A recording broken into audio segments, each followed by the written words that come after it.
Ladies and gentlemen, boys and girls, breadwinners, thread spinners, all those in between, you're now watching the TNET podcast. Like, comment, share, subscribe, click on that bell for notifications, and do all that other stuff to help increase this channel in the algorithm. That would be fantastic. All right, some upcoming shows we got for you. Dan Zimmerman from Harvest and the Hope Conspiracy. That's going to be on the 9th of June at 5 p.m. Eastern Standard. Still working on John Joseph, tentatively set for the 17th of June at probably 4, we're looking at. And then Carl Severson from Nora, Ferret Records, Good Fight Entertainment, is going to be on the 23rd at 5 p.m. Eastern Standard Time. As you can see by the little banner at the bottom there, the official merchandise company of the TNF podcast is Hell's Heart Merch Co., hellsheartco.bigcartel.com. Use the code 20 for 20% off your entire order. These shirts are cool. They're really fun. We had a fun time making them. If you like movies, if you like music, if you like hardcore, I'll throw up a few samples here. There's our Bullet mock right there. There's the Black Flag mock. That's a lot of fun. Psycho 2. We've got the Tatum Scream Glow in the Dark. We've got the Randy Scream Glow in the Dark. And that's just a handful that we have. So go on over there and check it out. And we got some super chats too. If you want to just donate by leaving a nice message and throwing a few dollars, that'd be great too. All right. So my next guest is he is the drummer of the awesome band that I just discovered, and we were talking about how I discovered them back in the wings there. But yeah, he's been the drummer of some awesome hardcore projects, Shattered Realm, and now most recently Blackest Dawn. Alex Weissman, what's going on, man? How we doing, my friend? Doing Can you hear me? great, man. Yeah. Yeah. I was talking about backstage with you. I happened to stumble upon a video that my friend Layla from Concrete Ties shared out, and it was the Stanley Cup Hoedown Girls, but it was put to one of your tracks. I think the track was so many worms or whatever. And the Yep. way that it was breaking down was the girls were dancing and it was perfectly in sync with the music and it was fucking hilarious. And I sat there and laughed for about a minute. I was like, that's clever. That's funny. Whose idea was that to do that?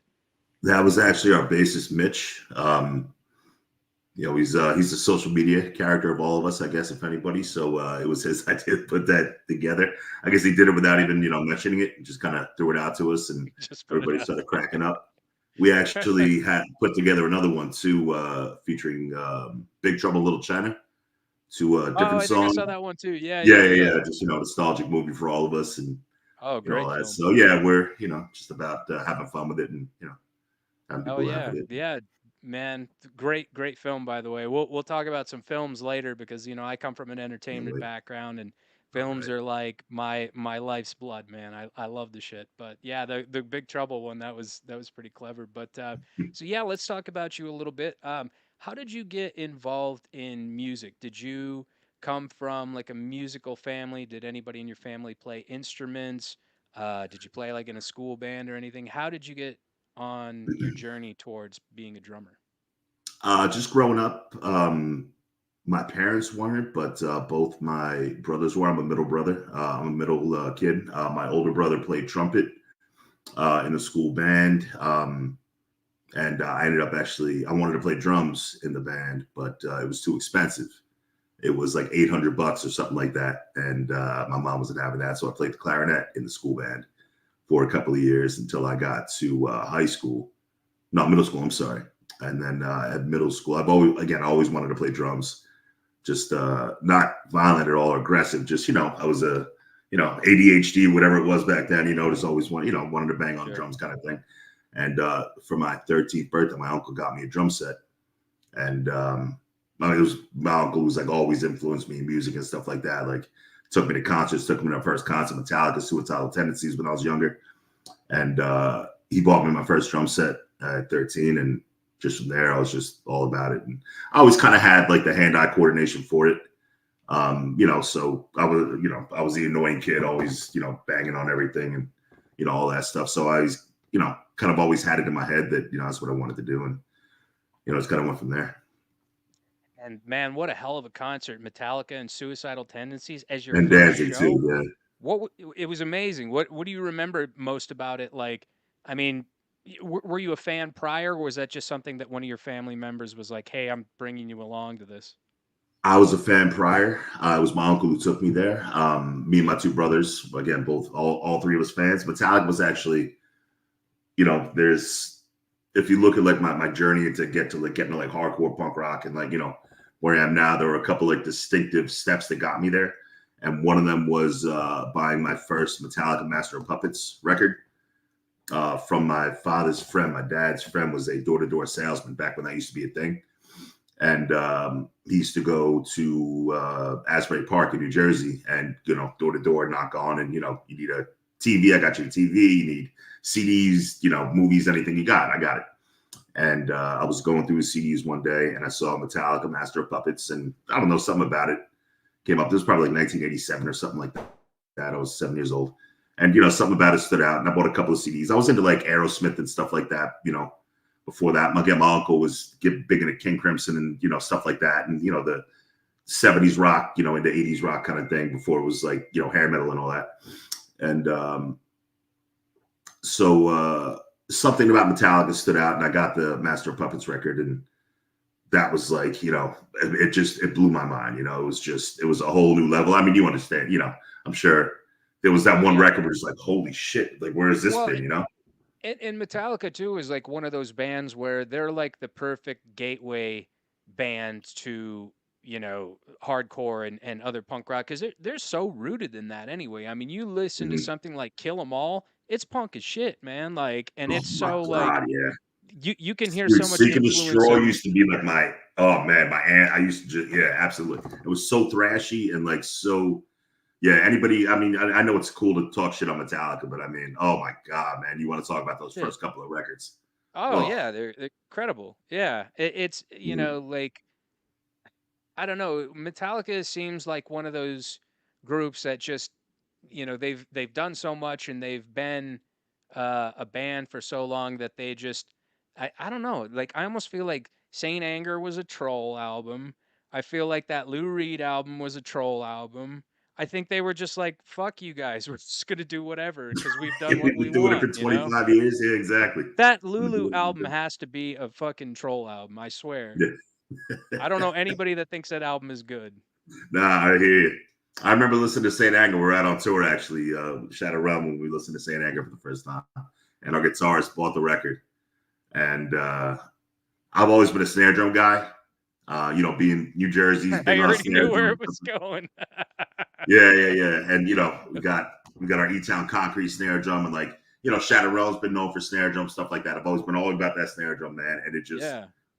I don't know, ruined my life. It really, really ruined my day hearing that record. The guys from Martyr AD Disembodied showed me that, and I couldn't even believe it was real. I was like, what? Every time he hit that snare, yeah, it sounded like a dented trash can lid or something. It was That's fucking exactly it. awful. Denner trash can. Exactly right. Ah.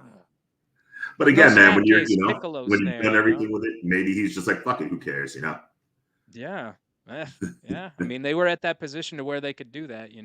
Yeah. Um, and so how did that, your playing instruments in high school and, being exposed to heavy music at such a young age, how did that seg into your hardcore journey? How did you find hardcore and punk rock? Was it through friends? Was it through So it schoolmates? was again a distinctive moment in time.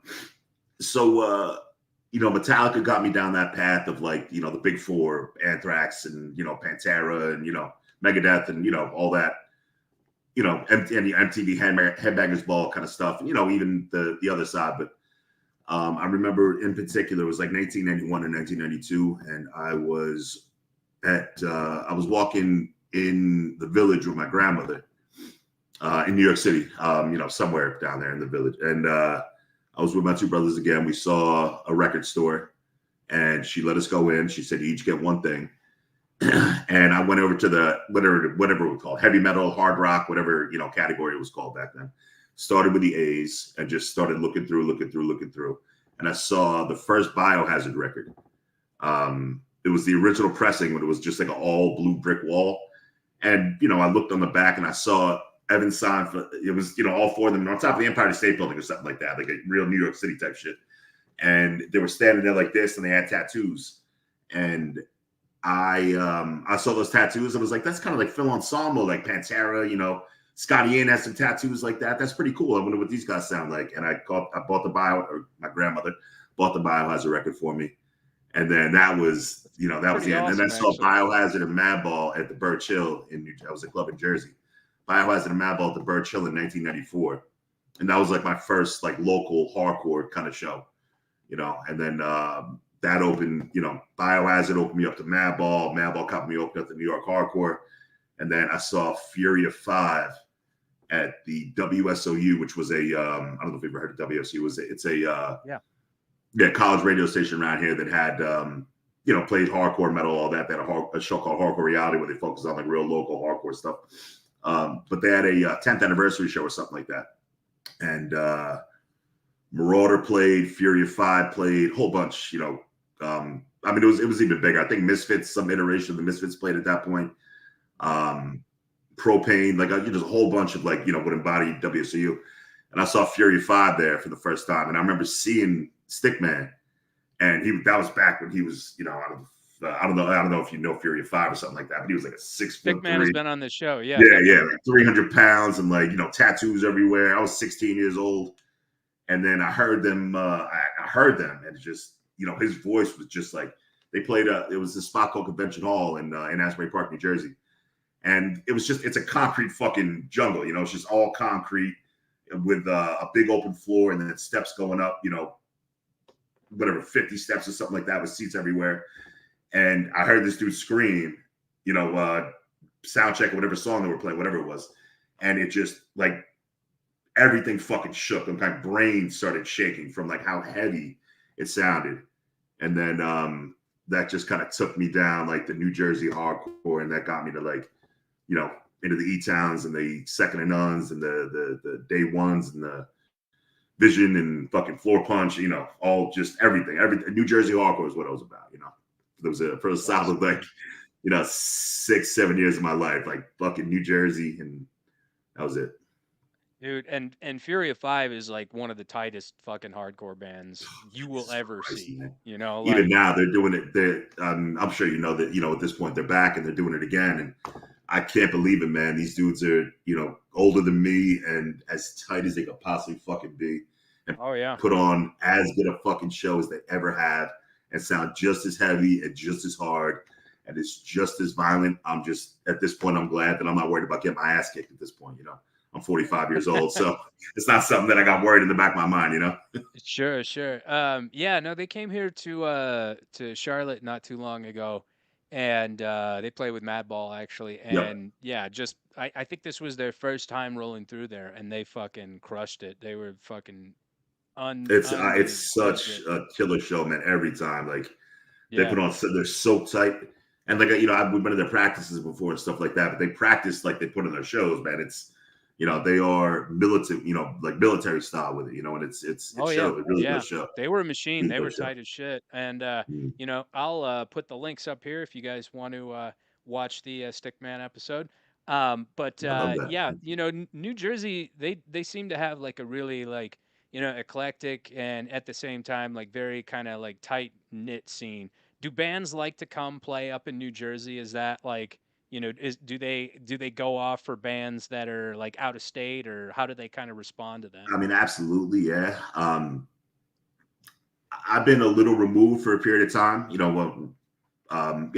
come out and go to shows every now and then, but kids and work and mortgages and stuff like that. When I was coming up, I mean, absolutely, New Jersey was like one of the places to be. You had the Stone Pony when I was really younger in like the '90s. You had the Pony, and you had the Saint, you had Asbury Park, you had the Pipeline in Newark. You had QXTs. It was just a million places. And even after that, they had Club Benet and Club Chrome, Birch Hill, stuff like that in the mid 2000s. And I mean, I could show you some of the flyers for just like a month at Chrome, and it was just like banger after banger after banger after banger, just show after show after show after show. Every weekend, even on a random Wednesday, you'll get like Blood for Blood playing or something like that, or and then the weekend show will be like, I don't know, 18 Visions with Bleeding Through, like a full Trust kill back then. Trust kill, Sure. Trust kill was huge, but Yeah, yeah. like a full Trust kill lineup. Then the next day it'll be like a just completely different, like Norma Jean and Atreyu would be the next day, and it's Right. just something for everybody all the time. And I'm sorry, I went on a little rant there, No, but you're good.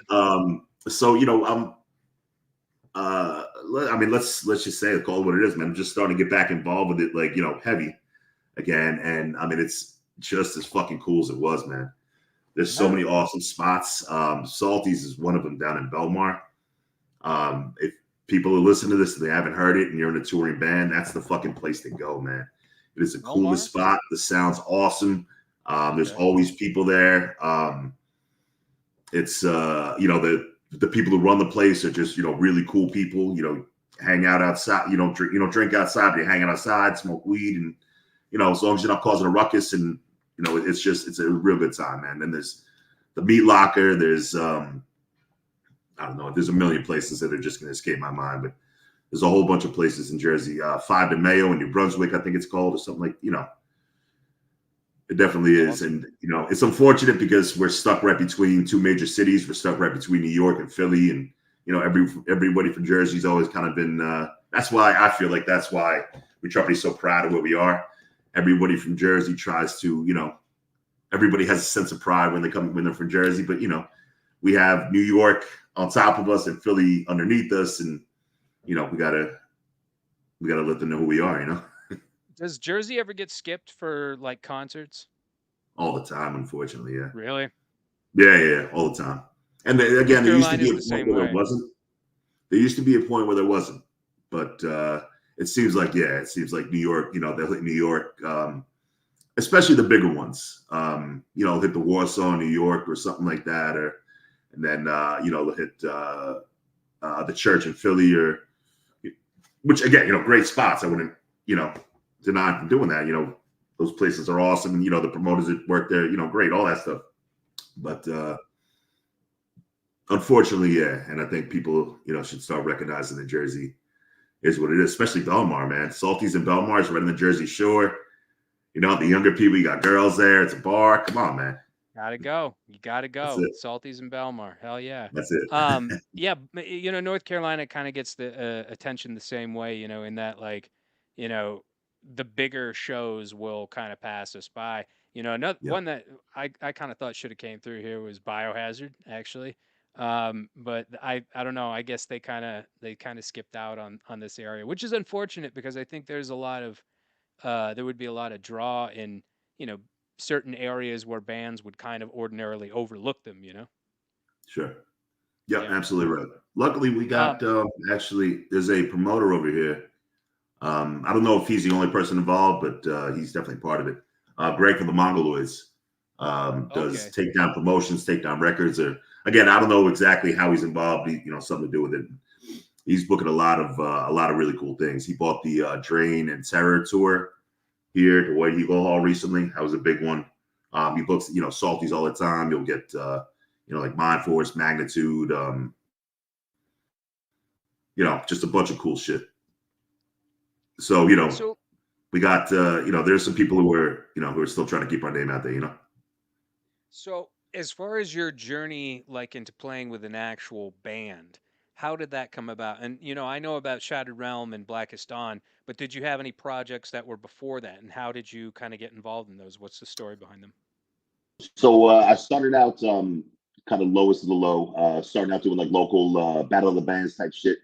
There was this guy Kyle who used to book shows, kind of like pay to play, get hands out like 25, 50 tickets, something like that. And so we get like friends to come, parents to come, shit like that, and we sell a couple of tickets and whatever. Played like 4 or 5 shows like that, and eventually got hooked up with this lady named Jane. Ran the spot called the Cove in Roselle Park, New Jersey. Uh, Played the show for her, and Bloodline, New Jersey Bloodline played the show. And I met Reek from Bloodline through there, and Rick just kind of opened up my world, like introduced me to a whole crew of different people, everything like that. And, just kind of got us a little more entrenched, third degree, a little more entrenched with the New Jersey hardcore scene. We started playing a bunch of shows, got forbid all the time, hate breed. Again, just more involved in the local scene. Played Club A, Birch Hill, Chrome all the time, traveled a little bit, stuff like that. Anyway, I ended up meeting Chris through that. He was in a band called Point Being, who again played college shows and was down kind of similar path that we were on. And something happened, bands break up kind of thing, college or whatever the hell it was. And Chris and I were still local, and he actually started the band before me with a couple of friends of his, and their drummer was actually ended up being the guitarist. The kid Danny was not any sort of drummer, so they kind of asked me to join. I joined. I was friends with the guys anyway. It was originally it was Chris. This kid Eric Cooper played bass. John Cooper from Clubbing Lang's brother. I don't know if that means anything, but he played bass. This dude Chris Collins was singing, the original singer, and Chris, the singer, played guitar. So I joined up, and it was fucking terrible. Like the worst garbage that ever came out of anything. Like I had some old demo tapes. It's just like nonsense, nonsense on top of nonsense on top of nonsense, right? But 20-year-old kids trying to play hardcore music, it was garbage, Anyway, they played a couple of shows like that. We kind of had a reputation already. Just I guess Eric through his brother, John Cooper. We were friends with a bunch of people, everything like that. So even though the music was just mindless garbage, it was they were relatively violent shows in the beginning, and played a couple of shows again like that. They were all, even though they weren't musically good, they were, people showed up and it was extremely violent, which is all you really want when you're playing that dumb kind of hardcore at 20 years old, So eventually a friend of ours, Joe from the band Second and None, joined up after a couple of months. I guess Second and None wasn't really playing anymore. And we needed a second guitarist. Chris Collins wasn't cutting it as a vocalist. So we just kind of made some lineup changes there. Joe joined, and Chris moved the guitar, and Alex, who's in Blackest Dawn 2, joined up on guitar, and I joined up on drums. I don't know, somewhere within 3 or 4 months span, like all that shit kind of happened. And then that's where we went. That's kind of where Shadowrun got started. That's kind of where we kind of went from there. We wrote the All Will Suffer record like that. And then the Broken Tide Spoken Lies record like that. Did a couple of tours, and got the reputation for beating up girls and all that, all that nonsense. Never happened, by the way. Any of that bullshit is bullshit. And, okay. I was gonna say, was that a rumor that was going around? I was just not that one in particular. It was just a million things, man. I've heard I've heard that me personally, I've heard that I beat up like old women, like I punched a 75-year-old woman. Just the craziest shit, man. Just again, you get a reputation. This is like back when message boards were like the only fucking thing that mattered. Oh yeah. Yeah. So people get on a message board. Like, yes, there were there was violence, of course, but it was Biohazard. So the Biohazard record that got me into hardcore. Justified Violence was a big song of that record, and 99 out of 100 times. I mean, sometimes sure was questionable, but I tried to avoid any of that questionable shit. But Justified Violence. We weren't beating up 80-year-old fucking people or, anything like that, man. It was, hardcore kids being idiots. And, unfortunately, there was more of us than there were of them. And, we were a little more, skilled in what we were doing and shit like that, Sure, definitely. Yeah, I remember you guys landed on Eulogy Yes. recordings back in the day. And, that was a happening label back then. And so, we used to listen to a bunch of the bands on there, like Until the End and like Love Until the God, End. I'm trying to think of, they had such a great roster, Until the End specifically. Sure. But it was a Evergreen Terrace and yeah, there's a and all bunch of that shit. bands I mean, on it's there, but fun Until the back for it, End, man. they brought that shit.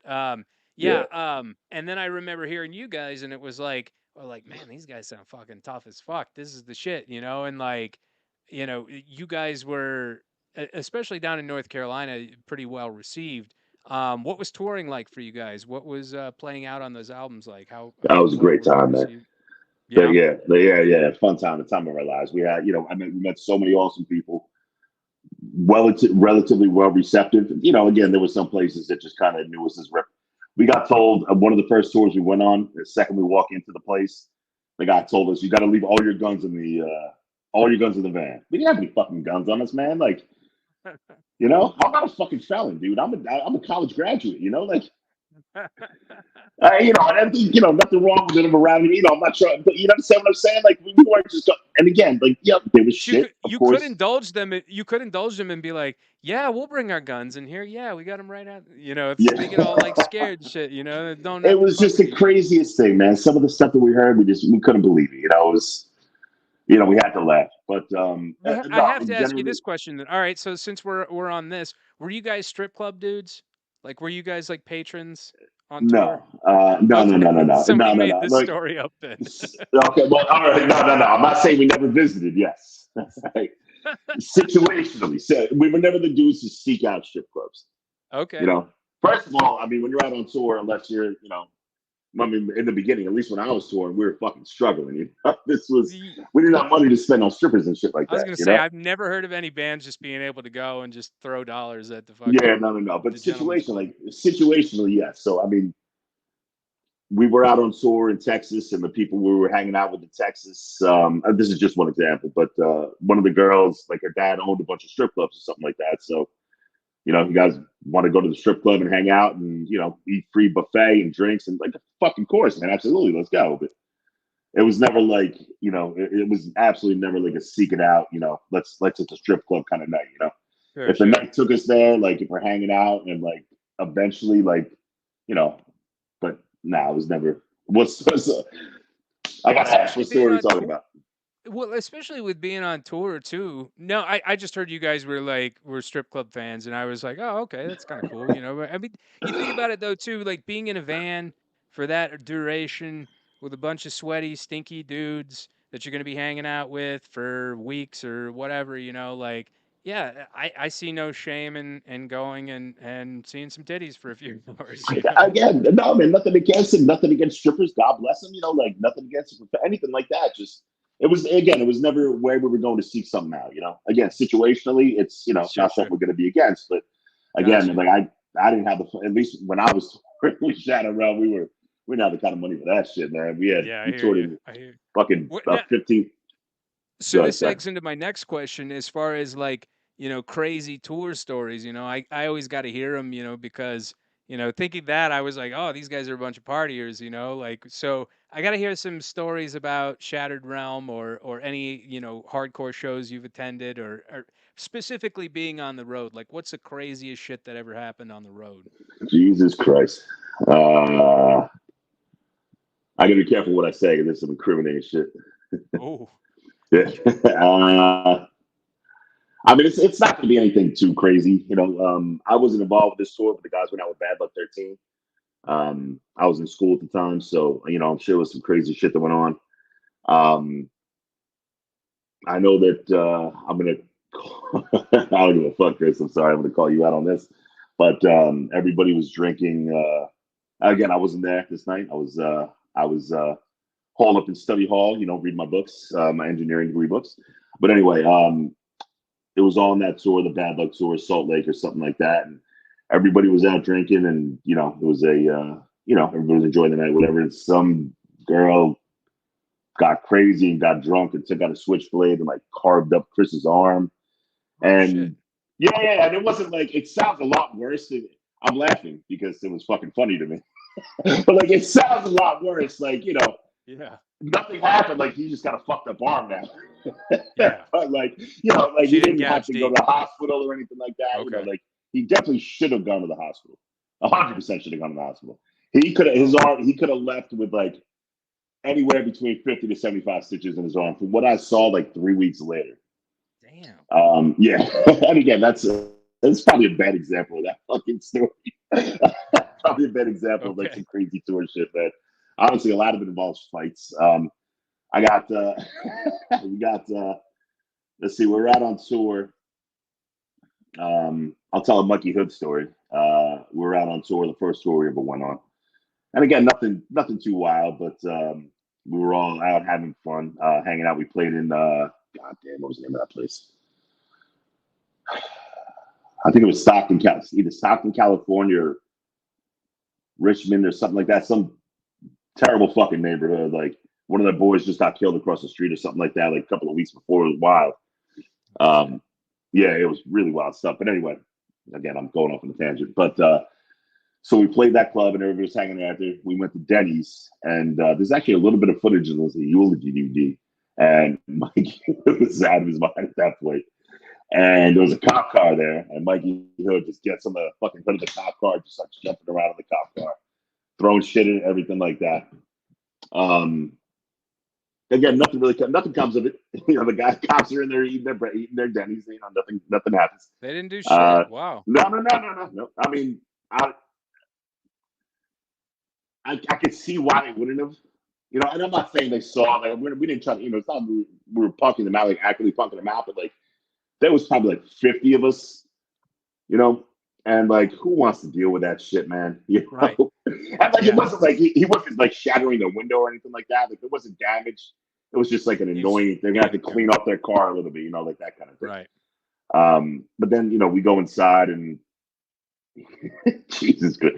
He was drinking a little bit, and there was this dude just eating his fucking Denny's, hanging out, whatever, long day work, whatever it was. Mikey walks up to him and just sits down in front of him. He's like, "Yo, I'll eat your eggs, bro. I'll eat your eggs, bro." And I know it doesn't sound that funny, but everybody that was there that's listening to this right now knows like 5 are fucking dying right now. Okay. And again, nothing came of him. Like, he just left, and the guy finished his fucking dinner, and that was it. Just, I mean, bad examples. Again, I'm just trying not to incriminate people. That's really Gotcha. it. Those are always the real, like, the real crazy stories, is the one where there could be you might want to stay within the statute of limitations. So Yeah, exactly. Yeah, a lot of them in involves like trouble, running from police and stuff like that, and we don't want to do that. Shit, that's crazy. Yeah. All right, so I guess you guys kind of did and live dumb, up. man. Young and dumb. I guess you No guys more kind of of that did live shit. up to your reputation. I mean, it was an exaggerated reputation, man. Absolutely exaggerated reputation. But I guess you That's could, that's good for you guys, right? Yeah. I mean, Adds it's to good and the bad because the like allure of the band, it's good and bad. But I mean, a lot of people also wanted to test that too, which sucks when Oh yeah. Because I mean, again, man, like if you knew us back then, know us now, like we're not about that, Right. We're fun fucking people, man. I go out there to have a good time, especially now. Like, my kids are coming to shows and everything like that, and like that's what we're about, man. Just about having fun with the music and all that good shit. But again, a lot of people try to test, or it goes south, and unfortunately, like back then, a lot of people don't react in a certain way, but we were guys who reacted in a certain way, Sure. Yeah. Was, Yeah, I mean, well, like you said, you may have to in certain circumstances. People are yeah, gonna try to exactly. And again, man, it was test never you and shit. like a go out looking for it, kind of thing. There were some assholes when we hung out with them were about that, man, but like we never were about that. And anytime like us, call it, Shadow Realm as as an entity was, we try to put the qualm on that shit like immediately. If I'll say it flat out, man, and I always speak ill to death, but like our guitarist Danny is a fucking dickhead about shit like that, And he passed away, and God rest his soul and all that, and there's a history there, but like, he would turn a good time, it would go quickly from a good time to a bad time really quick for no reason, shit like that. But again, we as a group, we try to quell shit like that. Sure, no doubt. And like influentially, as far as with Shattered Realm, like, I dare to say there's a little bit of a metal influence to that. Like, what were you guys like listening to at the time? What were you guys kind of going for as far as stylistically? I can't even tell you what we were going for. It was a lot of Alex Queller, our guitarist. Everything we heard was Slayer and Hatebreed. That's all we heard. When we were coming up, it was just you take Slayer and you take Hatebreed, and that's how you get Shattered Realm. I don't necessarily agree with that. I see where some people may be coming from, but I mean, Alex, a guitarist, he's a metal guy like through and through. Um, so I'm sure Slayer was a big influence. Metallica's a big influence. Iron Maiden is a huge influence for him. Um, Back then, he actually ran a zine called like the Deathcore zine or something along those. King Diamond was huge for him. He's a fucking riffer, like he loves the riffs. So that's where that came from. Me back then, I was at that point in time, like if you couldn't fucking mosh to it, I didn't want to hear it. That's what I was back then. So a lot of the breakdowns came from me, came from Alex, Chris, stuff like that. Call it Hatebreed, call it bulldoze, call it I don't know, anybody and everybody. Just if you can't fight to it, I didn't want to hear it. That's what I was back then. Oh yeah. So I guess to dumb it down, like Slayer, Hatebreed, that's Slayer and Hatebreed are the any iteration of that, any derivation of what Slayer or Hatebreed at the high level would be, you can kind of call that as influence for us. Oh yeah. Fucking great influences to have. Yeah. Now, as far as like, the seg into Shattered Realm to Blackest Dawn, I know you had mentioned that you had kind of left, kind of been removed from stuff for a minute. Um, do, First let's talk about, that, like, as far as, do you feel like it was a conscious decision? Was it like a healthy decision for you to kind of like step away for a minute? And then, were you in Blackest Dawn before, or was that kind of like you started getting more involved once Blackest Dawn started gaining traction? Uh, I guess it was a conscious decision, but not necessarily a conscious decision as in like I need to start stepping away from this scene or this music or anything like that. Again, it was just a conscious decision, and I need to focus on my priorities. I just had a kid Sure. at that point, and so I was. Chris and I quit Shattered Realm in I think like end of '03, beginning of '04, something like that. And just touring schedule became too much. I was graduating college. He worked at UPS, like career type shit. And, it was kind of time for the next step. Obviously, hardcore isn't gonna get you to play music tour and shit like that isn't gonna get you where you need to be unless you're that 1%, whatever. But anyway, so we started something pretty much right after called Suffer the Living, which was one of the guitarists from a band called Redline from Jersey, and a friend of ours, Dustin. I don't know how we knew him from shows, whatever, Staten Island. It kind of evolved. A friend of ours, Carl, ended up playing. So we did that for about 4 or 5 years, got a little, whatever, notoriety in New Jersey, everything like that. That broke up for whatever reason. There was some dumb drama, whatever it was. And then Chris and I ended up starting a thing called Hammerhead, which was the old bassist from Shattered Realm as well. Us, and again, a couple of friends of ours, right? So we did that until like 2013. My son was born in 2013. And again, it's just life started happening. There was some drama that popped up, involving, old bands and, shit like that, just, not shit I want to be involved with, Right. I'm not about that drama. I was never about the drama. And, in my mid 30s with a family, like I was trying to get a career going at that point. I was working, 80, 100-hour weeks and, just focused, head down, focused. And again, I was still, going to shows every now and then. Some friends of my bands were playing something like that. I come out, but for the most part, it was just focused on what I need to focus on. But for years, once it calmed down, that was probably like 5 or 6 years, right? Then like 2017, 2018, Chris was always trying to do something. When he had little things here and there, he started something with somebody or join something real quick or do like a guest vocal spot, something like that.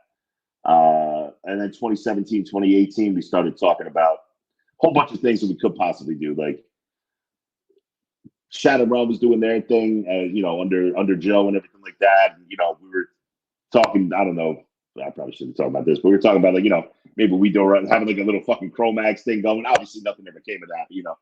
Should we do our own Shadow Realm shit? It was definitely like a beef between at least there might be some beefs out there, but like me, Chris, anybody who's involved in like that, there's no beef with them either dudes or Shadow Realm. I don't know if that might come up as a question or anything like that. Like whatever, whatever they've been doing. I love it, man. I love the fact that it's still happening. I love the fact that I can go on Spotify.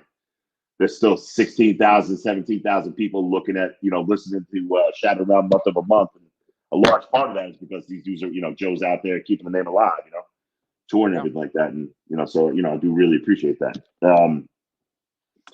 So around 2017, 2018, we're trying to figure out, like, let's start getting back involved. Like, I fucking love music. I love New Jersey. I love the hardcore scene. Boys starting to get a little bit older. We can break away a little bit of time. How can we start doing this? But then again, just life started happening and all that stuff and never really came up. And then 2021 and 2022, I don't know what happened, but Alex hit us up, and me, Chris, and Alex all just kind of got together. And Alex is in Maryland now, about 3 hours from where we are. So, it was a little, hassle to make it happen. But we jammed together in like 2021 or something like that. And it was the first time in 20 years, and it felt great, man. It just felt awesome playing with those guys again. And, when you're, just kind of click with people musically and just, you just fucking play. And even if you're not playing the right thing, it just sounds, you feel it, it's there. And, we felt it was there. And, we, for the next year or so, we might have played once or twice and, just jammed and then talked about like actually making it a real thing. And we ended up reaching out to Frank from Year Spent Cold. I think Chris did. I assume it was Chris because I didn't know Frank at that point. I reached out to Frank, who played guitar in Year Spent Cold, and I guess let him know what was up and, see if he was interested. And Frank jumped in, and we actually had Nick, our old bassist from Shadow Realm, playing bass at that point. But he had some other responsibilities, and he couldn't end up doing it. So with Frank, we ended up getting our buddy Mitch from a whole bunch of bands. He was in from way back, the Santa band. David is Burning from like way back, New Jersey, South Jersey, if anybody remembers that. He was in Year Spent Cold for a while, but anyway, he came in, and that's kind of where we are at this point. Right on. And you guys are playing. This is hardcore. This is like your first year playing. Who all is First year playing with playing. you guys? So we are playing on Friday, and let me see if I can pull up the list. But the headliner that day is E-Town Concrete, which I fucking love because New Jersey. And shout out to E-Town and fucking Time to Shine, and that fucking record changed my life, man. Holy shit! But so E-Town's playing. Morning Again's playing. Shadow Realm's playing. Morning Again's playing, which is fucking awesome because I love Morning Again. And As Tradition Dies Slowly is like one of my top. I'd potentially say top. I wouldn't sign my name to it, but potentially top 5 records, like hardcore records, man. I love it. Bunch of like Balmora's playing. Fuck man, I had it up at one point, but my computer restarted. I think it might have been while I was having issues. But we're playing a band. Yeah, No Grave is playing. Just a whole bunch of good bands on that Friday. And then obviously you got Saturday and Sunday. I think Saturday the headline is Cold as Life, which fuck yeah. Wow. And then Sunday you got Black Flag, and just a ton of fucking bands. I mean, this is hardcore. So is it the Greg Ginn, Mike Vallely Black Flag? I believe it is. Yes. Okay. Which I'm curious. I'm a big fan of Mike V ever since that video came out of him kicking those dudes' asses in I don't know if you know what I'm referring to, but there's a video no, I didn't way hear back when. Oh yeah, it's way back. Like, before the internet was probably a thing. It's like a VHS camera of like a couple of, I don't know. I hate the word jock. I played football my whole life, but call it jocks or whatever the fuck they were. He was a skateboarder, called them exactly right, whatever they were. But confronted him over skateboarding or some shit like that, and he fucked up all 5 dudes. And I've been a huge fan of that guy ever since. So. Wow. Is this on the internet anywhere? Yeah, it's got to be. Yeah. Look up like Mike V fight or something like that. It's got to be there. Yeah. All right. Yeah, I mean, I'll tell you what. Like I've heard them live, like and they were okay. I mean, no, I haven't heard them live. Like I've seen live videos of them, and they seem like they were all right, but it's like I don't know. I don't, just something weird about it. I I don't hear know. you, man. I get it. I just kind of take it for what it is, you know. Yeah. Um, would it be awesome, you know, if it could be? I mean, because I'm sure, like, you know, I don't know, Henry Rollins would be everybody's perfect iteration of it, but you know, it'd be great if it could be everybody's perfect iteration of it. I think it's cool that they're doing it, you know. Be cool if they could do Obviously, it like have like an all-star like reunion type thing where different vocalists will come in on different songs and sure. things like that. I don't think that would ever happen though. No, no, yeah, I got that. But again, I haven't heard it with Mike V. I love the fact that he fucked those five dudes up, man, really. So like he can really do, you know, unless he like calls me up and starts talking Yeah. like anti-Semitism shit or something like that. You know, I'm a Jew. How do I'm you not like a pro-Israel Well, thing I or anything know, like that. and Just that's I'm a Jew. interesting So because I there's a lot of that strife and animosity that's going on, and sure. I guess since we're kind of on the subject of that, like how do you feel about this high, like sweeping level of like anti-Semitism that's like starting to come about in this country? I think it's fucking terrible. And if anybody wants to say something to me, I'm easily fucking found. That being said, I am not a. I think it's terrible what's going on, man. It's I'm a and a lot of people say it's a fucking cop out to be this, but like all due respect, suck my dick if you say that you're for a human fucking life and you're calling that a cop out. You know what I'm saying? Right. I'm not pro Israel. I'm not pro Palestine. I'm pro innocent. I'm pro innocent fucking people being safe. I'm pro kids being able to go to sleep at night, not worrying about that shit. And and look, I have family, in-laws who live in who are Israeli. You know, my sister-in-law is Israeli, and they live in Israel. Like they, it's not it's not fucking cake for them. You know, like they, there's they. Again, man, I can't get into it. It's fucked up on all sides, Yeah. and I just wish innocent people would, I wish that people would just value a fucking human life. You know what I'm saying? Well, it's And just I also crazy. wish that anybody who's got something to say about Jews as a whole, I get there's some people that say things to say about Israel. You know, like again, it's fucking terrible what's going on. It's terrible. Right. But if you got something to say about Jews in general, I don't want to sound like a fucking asshole. I'm 43 years old. I'm not trying to fight anybody, but you can come fucking see me. You know.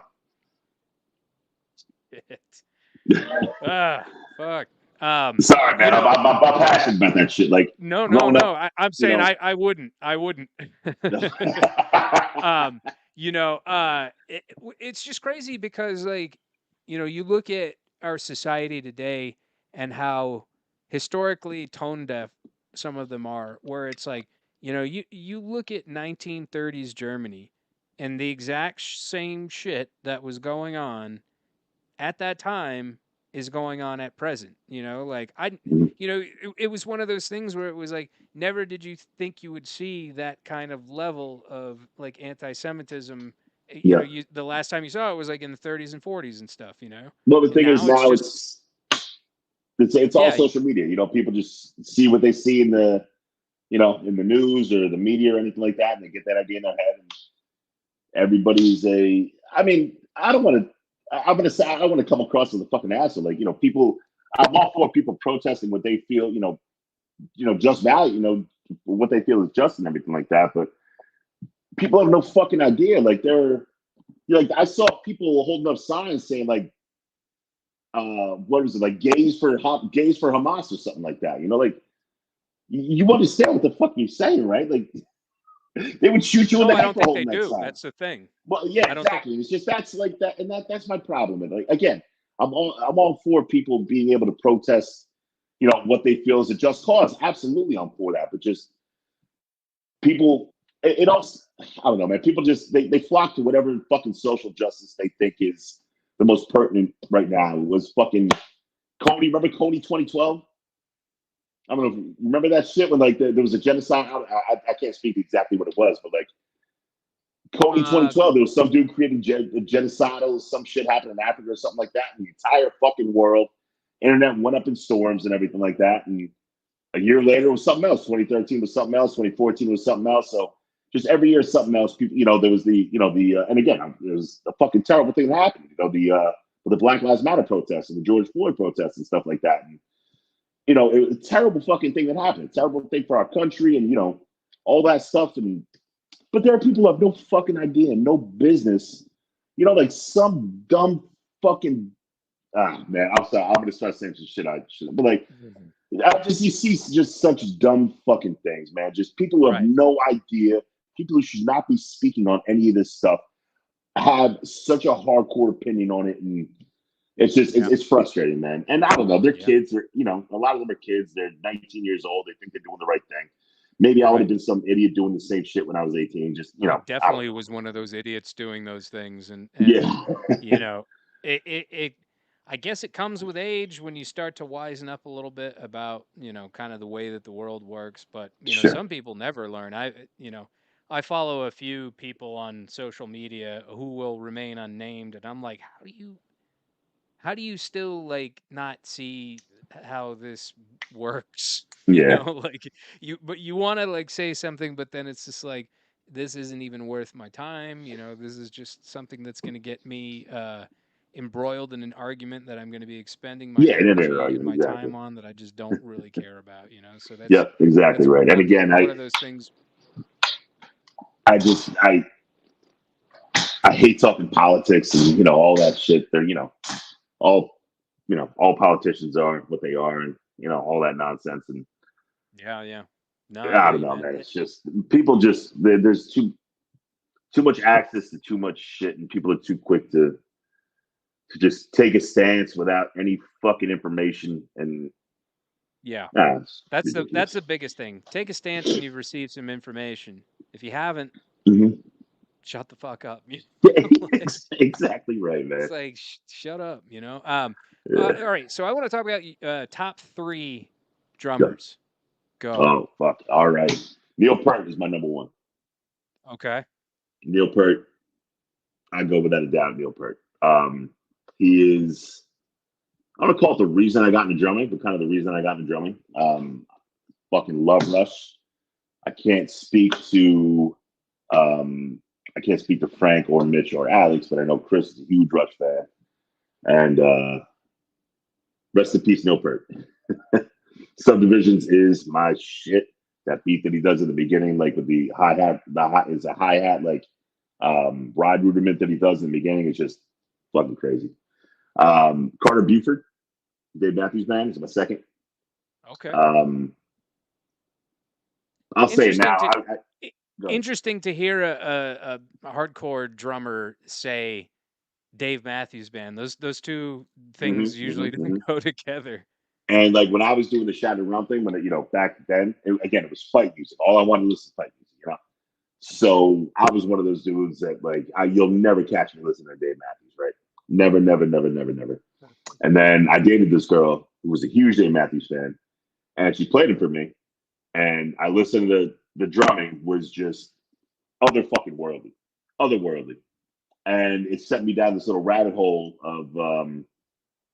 I ended up getting a DVD. I don't know if she got it, but either way, I ended up getting a DVD of his and watched the live DVD, and it sent me down this rabbit hole of like I just I can't. When I watch him play drums, I don't understand what he's doing.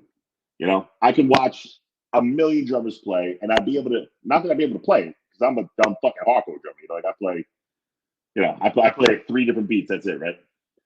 But I can look at what other drummers are doing, and I can break down and I can understand what he's doing to make those sounds. Right?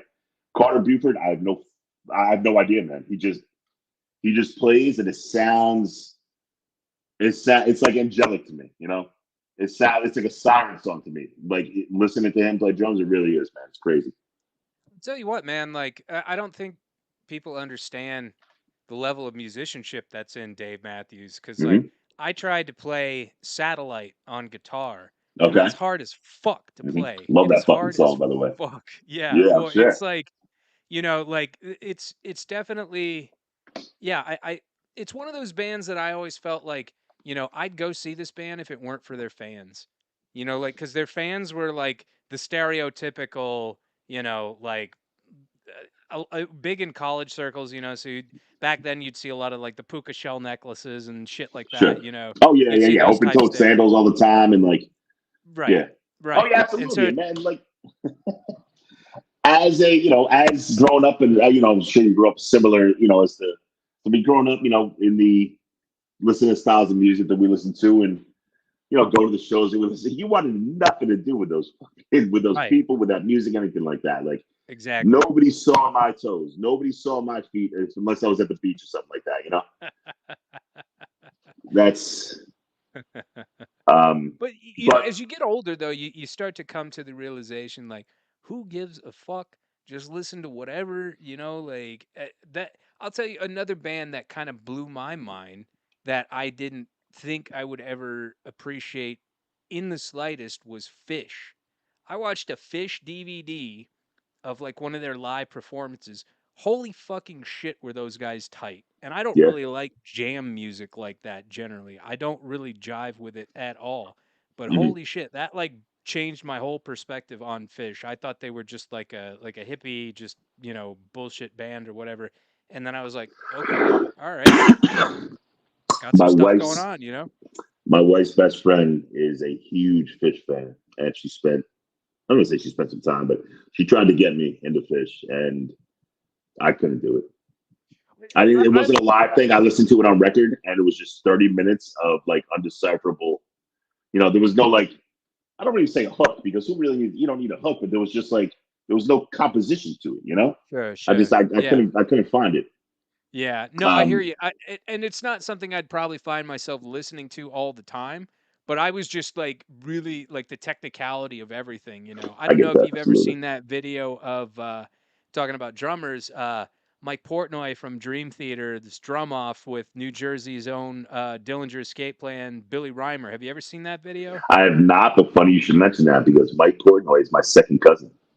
No way. Never met him before. I found that out at a distant relative's funeral. But yeah, Mike Portnoy is my second cousin. Yes, No way. fucking Wow. wild, right? Yeah, That's where you get it it's a from, pedigree, man. man. Like it's Exactly right. coursing through the familial bloodline. Wow, Exactly. He that's would be wild, man. embarrassed to listen to the shit that I record. But yes, I don't know about that, man. Like no, man, it's they cool. they played quite a few they played with quite a few of the, I would say, newer incarnations of metal and hardcore. But Oh yeah. okay, so Oh, absolutely. we got Neil Peart, we got Carter Buford. Who was the third? Another Buford, actually, Bill Buford. Is that his Bill name? Bill Buford. Buford. Bruford, I think it is. Okay. King Crimson drummer. Oh shit. Yeah. Again, my uncle Wow. like heavily influenced me, Okay. and Okay. he was actually Bill. Oh, God, I gotta hold on. I gotta look up this Buford or Bruford. Have you ever seen Mandy? Bruford with an R. Sorry, Have you ever seen Mandy? I have not. Oh, it's a horror movie with Nicolas Cage. But they start the movie with a King Crimson song. I can't remember which one it is, but it's awesome, and it really Really, kind of sets the tone for the movie. Yeah, I'll I gotta have to take a look. shoot you a link to it. Yeah, That's it's awesome. great. But so now, one thing I always kind of like to ask people is like, as far as entertainment outside of, playing music, like what are you watching? What are you reading? What are you taking in creatively aside from music? Unfortunately, I'm not reading anything right now. Um, Reading was a big thing for me when I was out on tour. I would always read, read books in the van, but just unfortunately, life hasn't got me there. Um, Whenever I'm watching anything, let me see. I have time to watch something. So I just finished. I just finished the Fallout. The Fallout Amazon Prime. Okay. I thought that was fucking awesome. Um, I'm trying to think of shit. There's What nothing about like with some Shogun? shows. Yes, man, on FX, right? Yeah, Yes, I did watch that. I heard that was really good. Yes, I had a hard time.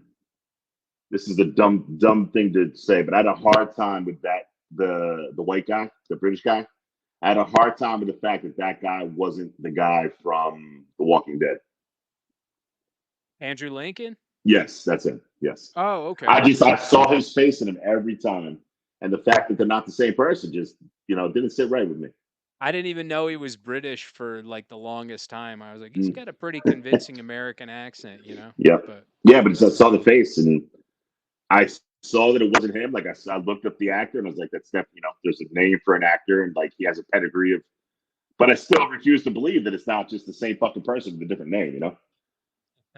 But no, it was an awesome show, though. Yeah, I did. I did enjoy the Have show. you caught Godzilla -1 yet? No, I have not. It's on Netflix. It's really good.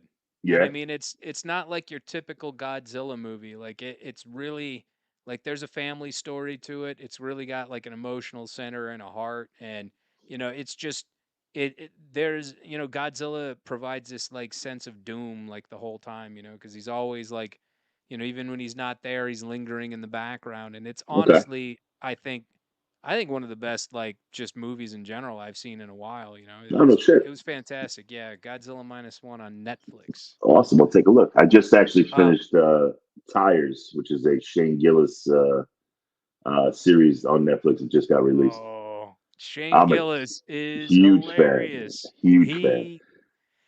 He, I think it's pretty telling that he would end up hosting Saturday Night Live after he was fired from the show. Mhm. That's got to be like a huge like, hey guys, I'm back. What's Yeah, up? exactly right. Like, yeah, What the yeah. fuck? You know who I Like, am now. Exactly right. yeah. Well, and that's why, like, success is the best revenge, because apparently some people at the show just really tried to like screw him over, and it's like, Mm. I have mad respect for him. Best Trump impersonation too. That guy's Trump Yeah, man, impersonation, hilarious, right? fucking Hilarious. spot on, man. That guy's pitch perfect with it. I think he's great. But I know one or what? two guys that actually know him. He's from like the Harrisburg, Pennsylvania area, Oh, is that and I right? know one or two guys who actually know him. They say he's just a cool fucking dude. Like, the kind, like he puts the same vibe he puts out in real life. Like that's just, He it's just looks a, like it, man. He yeah, looks like man, he's just just a a real like a nice guy. cool guy. Now as far as like a day in the life of you is concerned, like what do you got going on as far as I work too fucking much. yeah, I was gonna say, what's your day job? What do you do when you're not playing music? I work for a cell phone. We design, build, and maintain cell towers. That's the high level of it. Um, basically, uh, cellular construction company. I'm the regional director for a cellular construction company. Um, basically, we build cell sites. All the towers that you see out, everything like that, anything you see on rooftops, all the 5G upgrades. We're the reason that your cell phones work. That kind of stuff. Bravo to you, sir. That's awesome. Yeah. I'm not That's doing the great, work, man. man. I'm just telling people to do it. I sit behind a computer for fucking 13 hours a day. Even better. Even better. Yeah. Fucking great, man. Yeah. That's awesome. So what's aside from This Is Hardcore, like what's in the pipeline for Blackest Dawn? I think we have a show July 14th, I think, with Mortician. Let me know if it's been announced, and I might not be allowed to be talking about it, but I think we're on it. I think we're playing Salties again in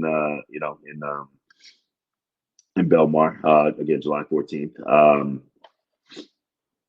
We're writing new stuff. Like, really, we want to play shows. We're looking to play shows. We're just looking to have fun with it. We're all adults. We all have lives, jobs. Most of us have kids.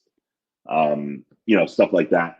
So, we're looking at weekends. If we can do weekends kind of thing, maybe we'll get a week. It'd be awesome if we can go to Europe or something like that. Never got the chance to chat around. So I was always in school. So, a week or two in Europe, Japan, shit like that. But we're looking to have fun, write some shows. I'll write some music, play some shows, record some shit.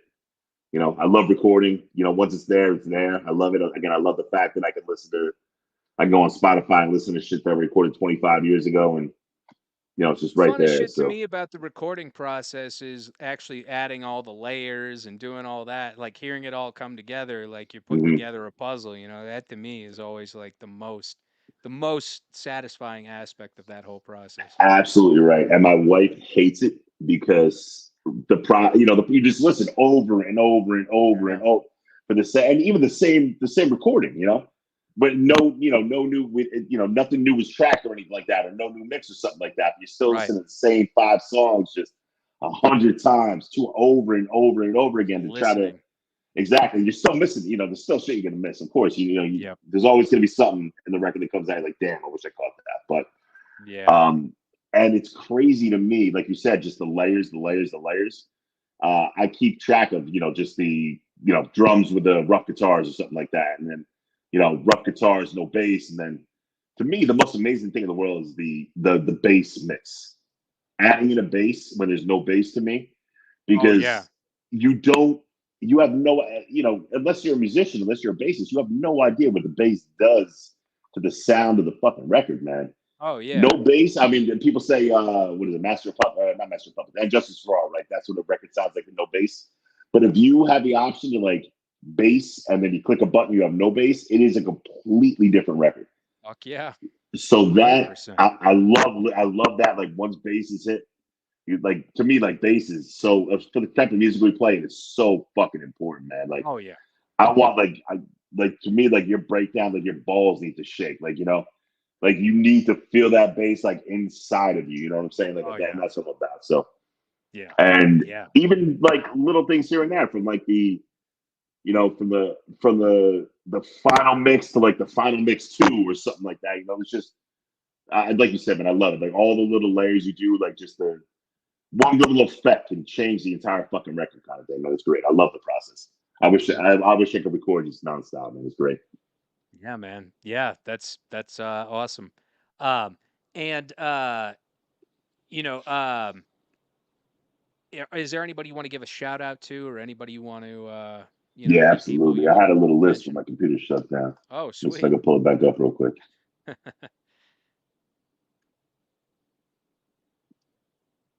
Oh. I mean, let's see. Shout out. Let's just pulls up. I'll shout out Upstate Records. They put out our first record without, without, maybe they heard it, maybe they didn't hear it. I don't know, but they had a relationship with a couple of us, and just we appreciate that, man. They really got our name out there, and you know, again, all we want to do at this point, obviously, we're not looking to, make any money on anything like this or anything like that. Just get our name out there and play and have fun. I bring my kid to shows and everything like that, and it's just not pulling up. But anyway, I bring my kid out to shows and stuff like that, and just have fun, man. That's what it's about. There's too much bullshit drama we got to deal with every fucking day. We got mortgages, we got fucking kids, we got bullying, we got all that nonsense that we got to deal with as adults. And we're here to have fun. But anyway, so Upstate Records, we appreciate them jumping on and getting a record out for us, and worldwide distribution, all that stuff. New Jersey, man, all about New Jersey. Everybody from New Jersey. Furious Five, first and foremost, for getting me involved in the New Jersey hardcore scene. If it wasn't for them, I don't know. I don't know how deep I would have gotten involved and ingrained. We love those guys. They're like fucking family to us at this point. And I love that they're back out doing it. And I love that they're back out doing it. And they're fucking harder than anybody else trying to do it still. So God bless them. E-Town Concrete, Bayway, our boys at Exit. There's a million more. Threat to Society, Discontent, Tear Gas. Shit, man. There's a million others that I'm sure. Takedown Records. I think it's called Greg. Takedown Records. Jay Belushi does Salty shows. Anybody who represents New Jersey, man. New Jersey fucking sports team we got left. Philly fucking Eagles too. Let's go Birds. Anybody who checks us out, man. Joe Hardcore getting us on This Is Hardcore.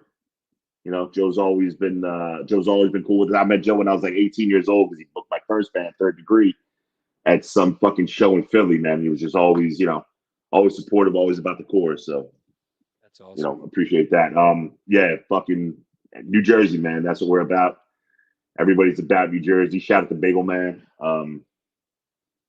Thank you, man, for today's shout out. You having us on the podcast, man, reaching out. Like, I Absolutely, really fucking man. You appreciate guys are it. crushing it, man. I was so impressed. I was like, this is fucking I sick. appreciate it, bro. It's People need so to hear much this fucking shit. fun, man. Yeah. It's so much fun to be doing it now without any of the bullshit we had to deal with back then.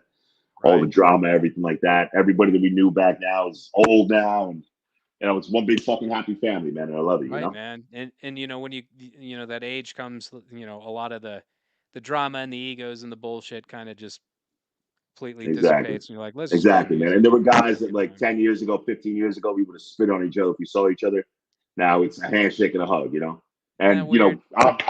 they're being introduced to my kids and I'm being introduced to their kids. And like, it's a great fucking experience, man. It really is. It's so weird how that works too, like when you can kind of just let it all go and then just be like, hey, you know what? You Who realize what's cares? important, man. Yeah, yeah, None of that shit that we dealt with back then was important. None of that stuff. none of it.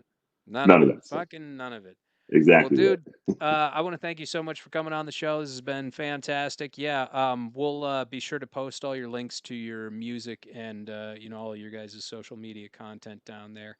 And I appreciate it, man. like I said, absolutely. Like I said, I got a merch company, hellsheartco.bigcartel.com. Use the code 20 for 20% off your entire order. I wanted to add too that the shirts are a special tri blend. They're polyester, cotton, and rayon. They feel really fucking soft, and they are worth every penny. So They check absolutely are. those out. That shit up Yeah, every buy fucking more. buy a shirt. Somebody buy one. Anyone. It'll be great. It will And be. yeah, like I said, like, comment, share, subscribe, click on that bell for the notifications to the TNF podcast. Once again, Alex Weissman, want to thank you so much for coming on the Dude, show.